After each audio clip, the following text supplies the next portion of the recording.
Assalomu alaykum, mening kuzatuvchilarim. Bugun sizlar bilan birgalikda siqman degan ovqatni pishirishni boshlaymiz. Agarda abedlikka pishirmoqchi bo'lsangiz, sal aldiroq qarashni maslahat beraman, chunki bu ovqat 2 soat davomida 2 soatdan ham ko'p vaqtni talab etadi.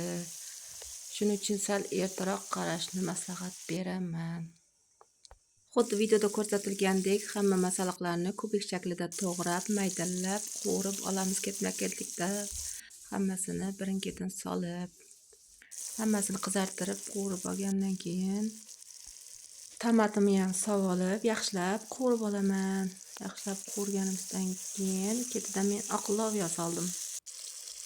Aslida bunga mosh solinadi, loviya ham, mosh ham solinaveradi. Juda ham mazali chiqadi mosh solsangiz. Shuning uchun men uyda bor masalliqdan foydalanyapman. Menda oq loviya bor ekan, o'shani soldim. Buni qaynatishga qo'yamiz, qaynoq suv solib, kamida 1,5 soat qaynaydi. Keyin esa jugari unimizni qorib olamiz. Oldin kapkir yordamida, keyin qo'l yordamida. Qo'limdan xavotir olmanglar, 25 marta sovg'lab yugaman. Keyin shunaqa yumshoq xamir qorib olamiz. Uni mana bunaqa kapkir yoki nimadir yordamida siqib qozonimizga solib olamiz. Xuddi shunaqa qilib. Mana siqib solib oldim. Endi buni yana 20-30 daqiqa qaynatishga yuboramiz.